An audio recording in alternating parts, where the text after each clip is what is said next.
नमस्कार, मैं हूं आशीष त्रिपाठी। आपके साथ स्पेशल रिपोर्ट देख रहे हैं आप। हवाई हमला करके बेगुनाहों के हत्या करने का आरोप अफगानिस्तान ने पाकिस्तान पर लगाया और तालिबान सरकार ने दावा किया कि पाकिस्तान ने आधी रात एयरक्राफ्ट और ड्रोन से नागरिकों पर बमबारी की, लेकिन वो अब सही वक्त आने पर इसका बदला जरूर लेंगे। और पाकिस्तान ने किसी भी एयर स्ट्राइक से इनकार किया है, लेकिन तहरीक-ए-तालिबान पाकिस्तान के आत्मघाती हमलों ने जनरल आसिम मुनीर को दहलाना शुरू कर दिया और इस बीच पूर्व प्रधानमंत्री इमरान खान के समर्थकों का खूनी तांडव भी शुरू हो चुका है।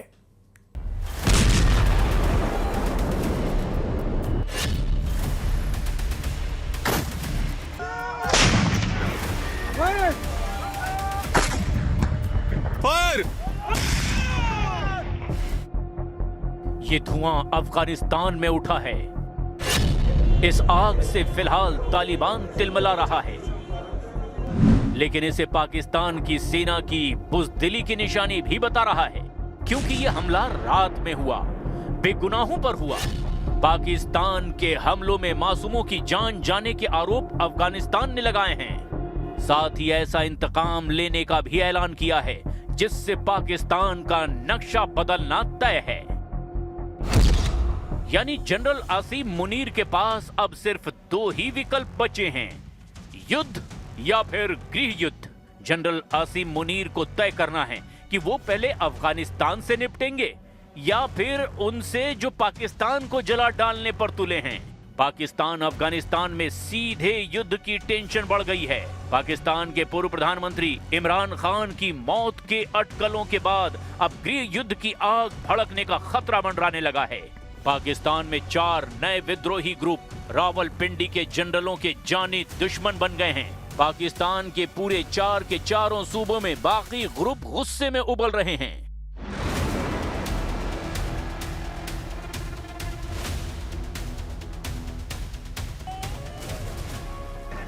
पाकिस्तान ने अफगानिस्तान पर फिर से हमला करके आत्मघाती कदम उठाया है। आधी रात पाकिस्तानी सेना ने अफगानिस्तान में भयानक हमला किया। इस्लामिक अमीरात अफगानिस्तान के प्रवक्ता ज़बीहुल्लाह मुजाहिद के मुताबिक 25 नवंबर की रात करीब 12 बजे खोस्त के गुरबुज जिले में मुगलगई में अंधाधुंध बम बरसाए गए।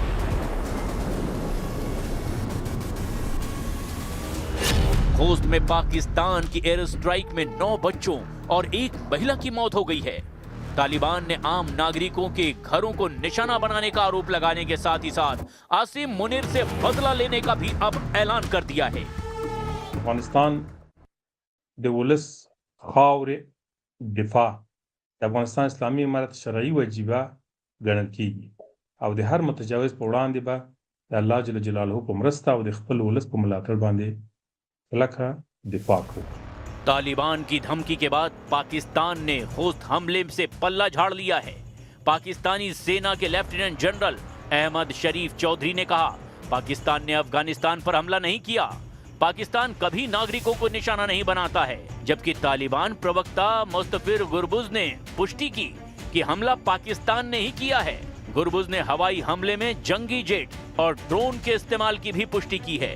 तालिबान के मुताबिक खोस्त के साथ ही पक्तिका में भी पाकिस्तान ने बारूद बरसाया है।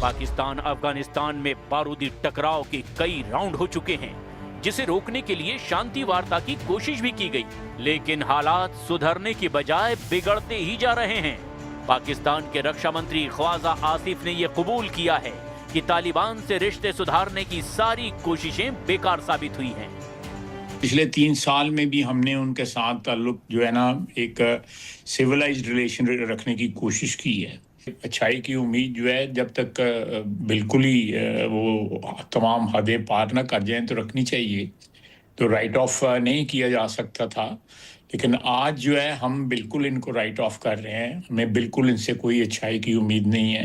मेरा नहीं ख्याल कि इन मुलाकातों से कोई हमें डिविडेंड्स मिले हैं या कोई कामयाबी हुई है या उनके रवैये में कोई तब्दीली आई है। कथित तौर पे उनके रवैये में तब्दीली नहीं आई हुई।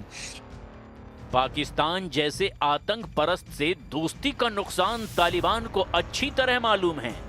पाकिस्तान में आतंकी हमलों का सारा ठीकरा जनरल आसिम मुनीर अफगानिस्तान पर मड़ करके हमले कर रहे हैं। ऐसे शातिर जनरल से तालिबान हुकूमत दोस्ती करे भी तो आखिर कैसे? इस्लामाबाद और काबुल के बीच अचानक फिर तलवारें क्यों खींची?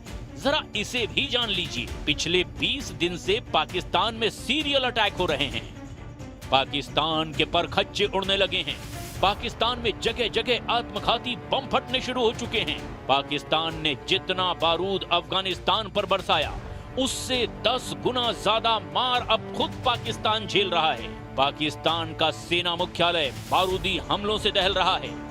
ये फिदाइन हमला पेशावर में पाकिस्तान की पैरामिलिट्री फोर्स मुख्यालय में हुआ और ये धमाका इतना जोरदार था कि पूरा शहर ही थर्रा गया।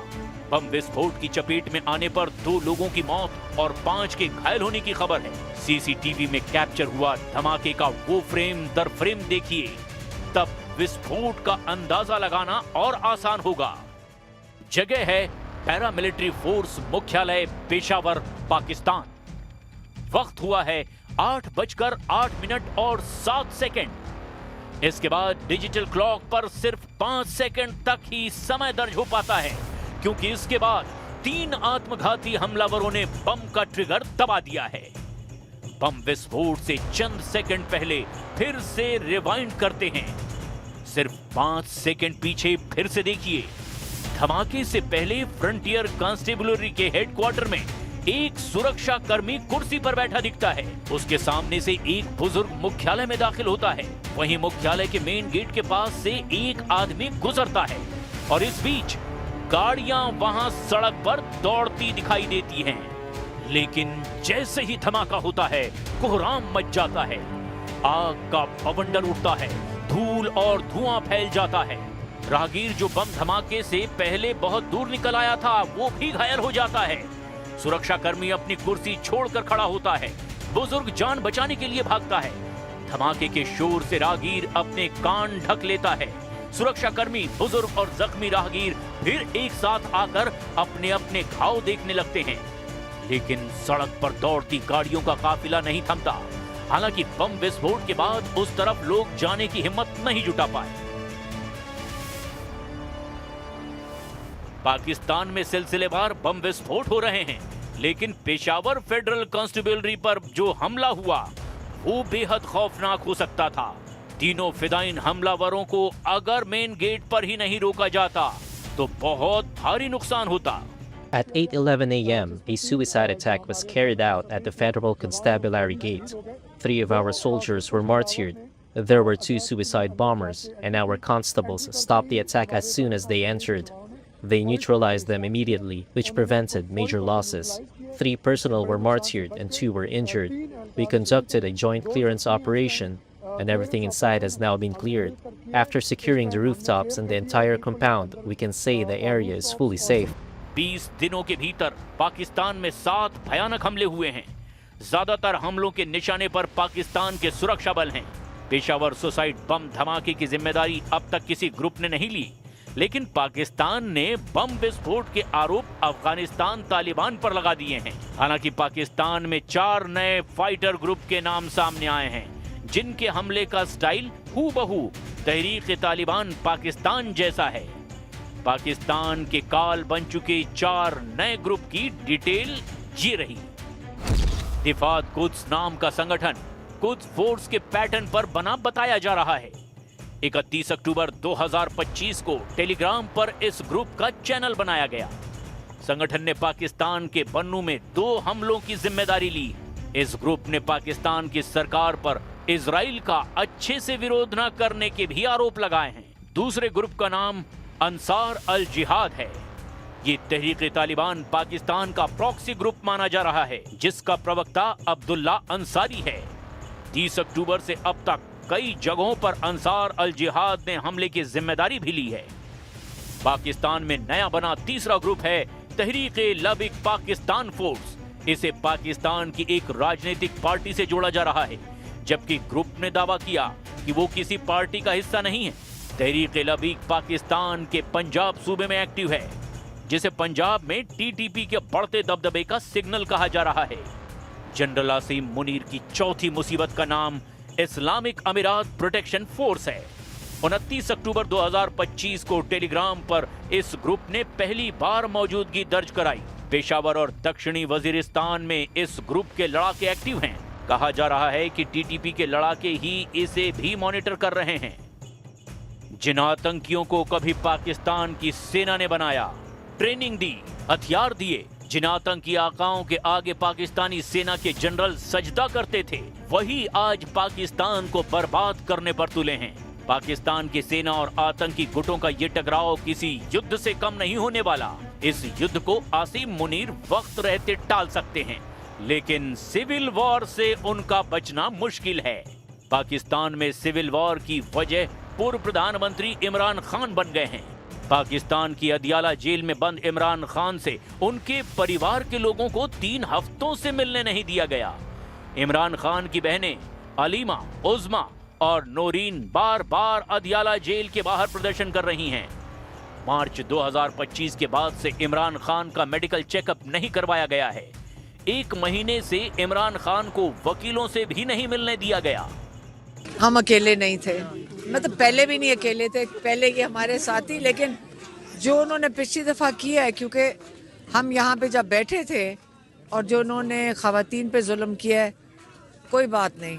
और इन्होंने ये शायद खटक खड़े हैं यहाँ पे, इनके साथ मीना खान के साथ कोई बात नहीं।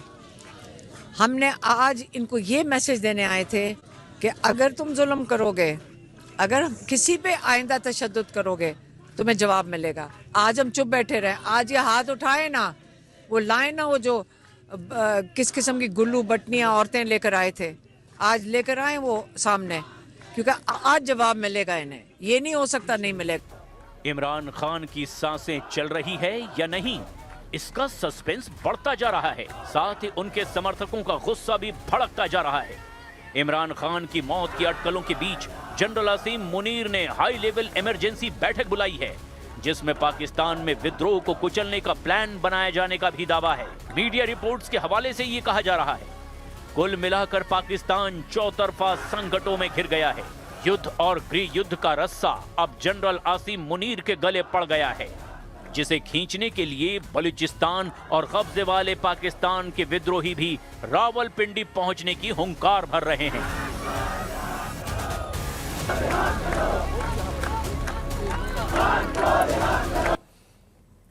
और गरियाबंद से बड़ी खबर, 5वीं कक्षा के छात्र के फांसी के फंदे पर लटकते शव के पाए जाने के बाद पूरे इलाके में सनसनी मच